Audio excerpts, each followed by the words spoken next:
Hi అండి, అందరికీ నమస్తే. నేను మీ Haritha Mohan. Welcome to my channel RJ tasty treats.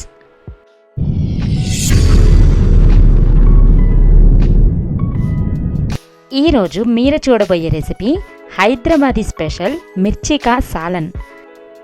మనం రెగ్యులర్గా చేసుకునే మసాలా గ్రేవీ కర్రీస్ కాకుండా కాస్త భిన్నంగా అద్భుతమైన రుచితో ఎలాంటి రైస్ ఐటెంలోకైనా సరే పర్ఫెక్ట్గా సెట్ అయ్యే కర్రీ మాత్రం ఈ మిర్చి కా సాలన్ అండి. పక్కా కొలతలతో చిన్న చిన్న టిప్స్తో ఈ రెసిపీని ఈజీగా ఎలా చేయాలో ఇప్పుడు చూద్దాం. ఈ కర్రీ కోసం నేను 1/2 kg బజ్జీ మిర్చిని తీసుకున్నాను. ఎందుకంటే ఇవి మనకి అంత ఘాటుగా ఉండవు. అలాగే వీటితో చేస్తేనే ఈ కర్రీ మనకి 100% టేస్టీగా ఉంటుంది. వీటిని శుభ్రంగా క్లీన్ చేసుకొని ఇప్పుడు ఒక్కో మిర్చిని చివరి భాగంలో ఇలా చిన్న ముక్క కట్ చేసి అలాగే మధ్యలో నుండి ఘాటు పెట్టుకోవాలి. ఇప్పుడు లోపలున్న విత్తనాలన్నీ తీయగలిగినంత వరకు తీసేయాలి. ఇవి కారం ఎక్కువ ఉండవు కాబట్టి విత్తనాలు తినాలి అనుకునేవారు అలాగే వదిలేయచ్చు. ఇదే విధంగా మిగతా మిర్చీలన్నీ కట్ చేసి రెడీగా పెట్టుకోవాలి. మిర్చి చివర చిన్న ముక్క కట్ చేయడం వల్ల కర్రీలో వేసినప్పుడు గ్రేవీతో మిక్స్ అయ్యి మిర్చి పూర్తిగా ఉడికి తింటున్నప్పుడు చాలా టేస్టీగా ఉంటుంది. అక్కడక్కడ ఇలా విత్తనాలు ఉన్నా ఏం పర్లేదండి. ఇలా అన్ని మిర్చీలు కట్ చేసుకొని రెడీగా పెట్టుకోవాలి. ఇప్పుడు మసాలా కోసం స్టవ్ మీద కడాయి పెట్టి మీడియం ఫ్లేమ్లో వేడి చేసిన తర్వాత ఒక ఫుల్ స్పూన్ పల్లీలు, ఎండు కొబ్బరి ముక్కలు, ధనియాలు, నువ్వులు, 1/2 స్పూన్ మెంతులు వేసి లో ఫ్లేమ్లో వీటిని ఫ్రై చేసుకోవాలి. వీటిని డ్రై రోస్ట్ అయినా చేసుకోవచ్చు, కావాలంటే 1 స్పూన్ ఆయిల్ వేసుకొని కూడా వీటిని ఫ్రై చేసుకోవచ్చు. ఇవి వేగినంతసేపు కలుపుతూ మాడకుండా ఫ్రై చేసుకోవాలి. ధనియాలు, నువ్వులు వేగిన తర్వాత ఆటోమేటిక్గా మనకి కలర్ చేంజ్ అయ్యి మంచి స్మెల్ వస్తుంది. ఇక్కడ చూసారంటే అన్నీ లైట్గా కలర్ చేంజ్ అయ్యి ఫ్రై అయిపోయాయి. కావాలంటే ఇలా ఒక పల్లీని చెక్ చేసి కూడా మీరు ఫ్రై చేసుకోవచ్చు. అన్నీ కరెక్ట్గా వేగిపోయాయి కాబట్టి ఇప్పుడు స్టవ్ ఆఫ్ చేసుకుందాం. ఇప్పుడు వీటన్నిటిని ఒక మిక్సర్ జార్లో వేసుకొని బాగా చల్లారనివ్వాలి. ఇవి చల్లారేలోపు ఇదే కడాయిలో 2 స్పూన్ల ఆయిల్ వేసుకొని కట్ చేసిన 2 మీడియం సైజు ఉల్లిపాయ ముక్కలు వేయాలి. వీటిని 2 to 3 minutes మీడియం ఫ్లేమ్లోనే ఫ్రై చేసుకోవాలి. ఇవి మరీ ఎక్కువగా ఫ్రై చేయాల్సిన పని లేదు. ఇక్కడ చూపిస్తున్నట్లు కొంచెం కలర్ చేంజ్ అయ్యి ముక్క లైట్గా మగ్గితే సరిపోతుంది. ఇప్పుడు స్టవ్ ఆఫ్ చేసి ఈ ఉల్లిపాయ ముక్కలన్నీ కూడా మిక్సర్ జార్లో తీసుకుందాం. టైం ఉంటే వీటిని కూడా కాస్త చల్లారనివ్వండి, లేదంటే కొంచెం కూల్ వాటర్ వేసుకొనైనా వీటిని మెత్తగా గ్రైండ్ చేసుకోవాలి. చూశారు కదా, ఇంత మెత్తగా గ్రైండ్ చేసుకొని తీసుకోవాలి. మసాలా పేస్ట్ కూడా రెడీ చేసుకున్నాం కదా.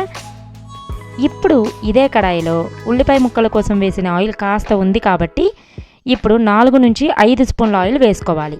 ఈ కర్రీకి ఆయిల్ కొంచెం ఎక్కువగానే పడుతుంది.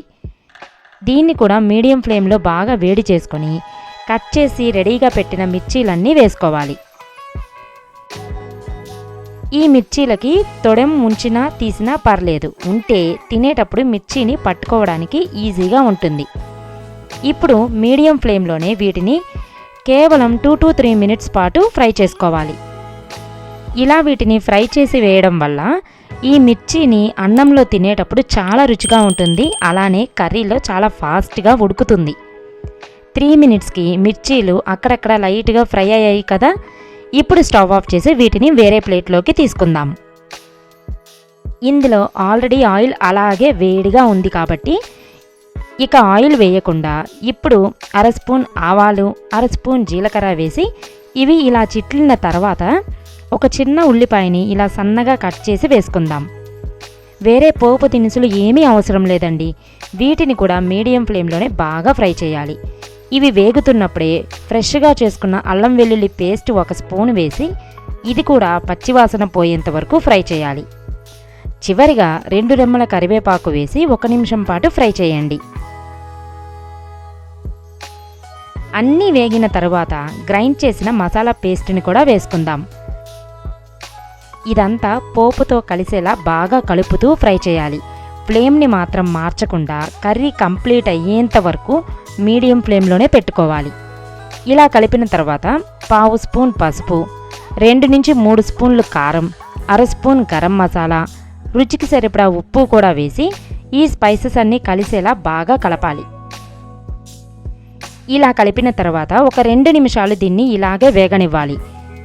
ఇప్పుడు 3 స్పూన్లు ఫ్రెష్ పెరుగు కానీ ఫ్రెష్ క్రీమ్ కానీ వేసుకోవాలి. అలాగే నేను 3 స్పూన్లు చింతపండు గుజ్జు వేస్తున్నాను. కావాలంటే ఇక్కడ మీరు చిన్న టీ గ్లాస్ చింతపండు రసం కూడా వేసుకోవచ్చు. ఈ పెరుగు లేదా ఫ్రెష్ క్రీమ్ వేయడం వల్ల కర్రీ ఫుల్ క్రీమీ టెక్స్చర్ వస్తుంది. ఒకవేళ ఇవి లేకపోతే వేయకపోయినా కూడా కర్రీ ఇంతే టేస్టీగా ఉంటుంది. ఇప్పుడు ఈ మసాలా గ్రేవీ మొత్తం బాగా కలుపుకోవాలి. ఇలా కలిపిన తర్వాత మూత పెట్టి ఆయిల్ సెపరేట్ అయ్యేంత వరకు మగ్గించాలి. మధ్య మధ్యలో మూత తీసి మసాలా ఎక్కడ అడుగంటకుండా మాడకుండా కలుపుతూ మగ్గించాలి.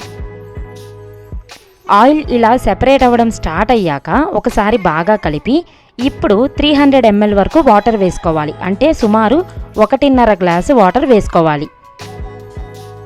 వాటర్ వేసి మసాలా గ్రేవీ అంతా కలిపిన తరువాత కన్సిస్టెన్సీ చూసారంటే ఇలా ఉండాలి. వాటర్ మరీ ఎక్కువ వేశారంటే మీరు ఈ కర్రీని ఎంతసేపు ఉడికించినా మనకి టెక్స్చర్ అలాగే టేస్ట్ 100% రాదండి. ఇప్పుడు ముందుగా మనం ఫ్రై చేసి రెడీగా పెట్టుకున్న మిర్చీలన్నీ వేసుకుందాం. గ్రేవీ మొత్తం ఇలా ఒకసారి బాగా కలుపుకొని మూత పెట్టి మీడియం ఫ్లేమ్లోనే ఉడికించాలి. ఈ గ్రేవీతో కలిసి మిర్చీలు కాస్త ఉబ్బి చక్కగా ఉడుకుతున్నాయి కదా, వీటిని ఇలా మధ్య మధ్యలో కలుపుతూ చెక్ చేసుకుంటూ ఉడికించాలి. ముందుగానే వీటిని లైట్గా ఫ్రై చేయడం వల్ల మిర్చీలు దాదాపు మగ్గిపోయాయి. అలాగే ఆయిల్ కూడా సెపరేట్ అవ్వడం స్టార్ట్ అయిపోయింది. కానీ గ్రేవీ మరి కాస్త చిక్కబడాలి కాబట్టి ఇలాగే ఇంకొంచెం సేపు ఉడికించుకుందాం. చివరిగా కాస్త కొత్తిమీర వేసి ఈ కర్రీ అంతా బాగా కలిపి మరో 5 మినిట్స్ మీడియం ఫ్లేమ్లోనే మగ్గిస్తే కర్రీ మనకి చక్కగా రెడీ అయిపోతుంది. 5 మినిట్స్ తర్వాత చూసారంటే ఆయిల్ మొత్తం సెపరేట్ అయిపోయింది. అలానే గ్రేవీ కూడా చిక్కబడింది. హైదరాబాదీ స్పెషల్ మిర్చి కా సాలన్ అద్భుతంగా 100% పర్ఫెక్ట్గా రెడీ అయిపోయింది. ఇక స్టవ్ ఆఫ్ చేసి అస్సలు లేట్ చేయకుండా ఈ మిర్చి కా సాలన్ని సర్వ్ చేసుకుందాం. చూశారు కదా, మిర్చి కా సాలన్ రెసిపీ ఎంత సింపుల్గా చేసుకోవచ్చో. టేస్ట్, టెక్స్చర్ పర్ఫెక్ట్గా ఉన్నాయండి. జనరల్గా మనం తినే ఏ కర్రీ అయినా దాదాపు అందరూ మిర్చిని పక్కన పెట్టేస్తుంటారు. కానీ మిర్చీలతో ఈ విధంగా చేయాల్సిన పద్ధతిలో కర్రీ చేసి పెట్టారంటే చిన్నపిల్లలు సైతం లొట్టలేసుకొని తినేస్తారు. ఏ రైస్ ఐటెంలోకైనా ఈ మిర్చి కా సాలన్ కర్రీని చేశారంటే ఎవరైనా కళ్ళు మూసుకొని కడుపు నిండా తింటారు. మరి ఇంత మంచి రెసిపీని మీరందరూ కూడా తప్పకుండా ట్రై చేసి ఈ కర్రీ టేస్ట్ మీ అందరికీ ఎలా అనిపించిందో వీడియో కింద కామెంట్ చేసేయండి. అలానే ఈ వీడియో నచ్చితే వీడియోని వెంటనే లైక్ చేసి మీ ఫ్రెండ్స్ అండ్ ఫ్యామిలీ అందరికీ షేర్ చేయండి. రాబోయే మరెన్నో రెసిపీస్ని తప్పకుండా చూడాలి అంటే ఇంకా సబ్స్క్రైబ్ చేయని వాళ్ళు ఇప్పుడే నా ఛానల్ని సబ్స్క్రైబ్ చేసి బెల్ ఐకాన్ని కూడా యాక్టివేట్ చేయండి. మరో ఇంట్రెస్టింగ్ రెసిపీతో మళ్ళీ కలుద్దాం. Thanks for watching.